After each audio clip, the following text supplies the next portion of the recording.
ہمارے ساتھ عارف الزمان صاحب ہیں بنگلہ دیش سے، ان سے بات کرتے ہیں۔ السلام علیکم۔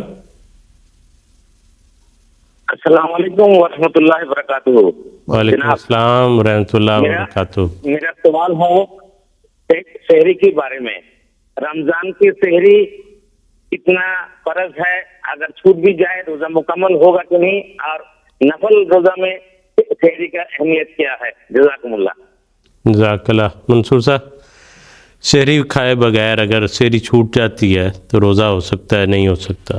اگر تو سحری جان بوجھ کر چھوڑی جائے تو یہ اس کو پسندیدہ نہیں قرار دیا گیا، اور حضرت صلی اللہ علیہ وسلم نے بیان فرمایا کہ دیکھو ہم میں اور اہل کتاب کے روزے میں ایک فرق ہے، اور وہ یہ کہ وہ بغیر سحری کھائے یعنی کہ وصال کے روزے رکھتے ہیں، لیکن ہم سحری کھاتے ہیں اور ہم سحری کھا کے روزہ رکھتے ہیں۔ لیکن نفلی روزے میں بعض اوقات یہ ذکر بھی ملتا ہے کہ حضرت صلی اللہ علیہ وسلم نے مثلاً ایک مرتبہ حضرت عائشہ رضی اللہ تعالیٰ عنہ سے پوچھا کہ کیا گھر میں کچھ کھانے کو ہے؟ تو حضرت عائشہ رضی اللہ تعالیٰ عنہ نے بیان فرمایا کہ یا رسول اللہ گھر میں تو کھانے کو کچھ نہیں ہے۔ تو آپ فرمایا کہ ٹھیک ہے اب میرا پھر روزہ ہے۔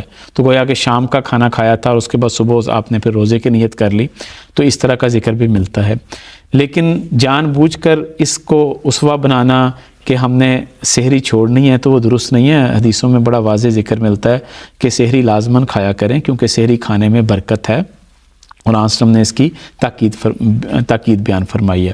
اور تاکہ لوگ اس میں کوئی خوشی کا اظہار نہ کریں کہ دیکھو جی ہم نے تو اتنا لمبا روزہ رکھا ہے، کل سے رکھا ہوا ہے، تو اس میں کوئی فخر و مباحات کرنا یہ بھی درست نہیں ہے۔ پھر ایک اور جو اس حوالے سے اہم بات ہے وہ یہ ہے کہ جب آپ سحری کھائے بغیر روزہ رکھتے ہیں تو اس کی وجہ سے آپ پھر اس تکلیف میں بھی پڑ جاتے ہیں کہ پانی بھی نہیں پیا، کھانا بھی نہیں کھایا، تو آپ کے لیے روزہ رکھنا مشکل ہو جاتا ہے۔ اور خاص طور پہ رمضان کے روزے جو ہیں جو فرض کیے گئے ہیں، تو پھر آپ ممکن ہے بیماری کی کیفیت میں آ جائیں اور آپ کو روزہ کھولنا پڑے اور آپ رمضان کی برکتوں سے محروم ہو جائیں۔ تو اس وجہ سے سحری کھانا بہرحال ضروری ہے۔ اگر کسی کی نیت تھی کہ میں روزہ رکھوں گا لیکن وہ اٹھ نہیں سکے اور وقت گزر گیا، سحری نہیں کھا سکے، جی، تو ایسی صورت میں مجبوراً پھر وہ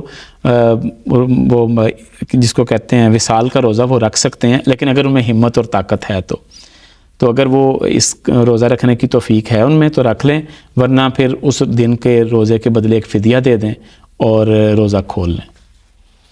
ٹھیک ہے، جزاک اللہ۔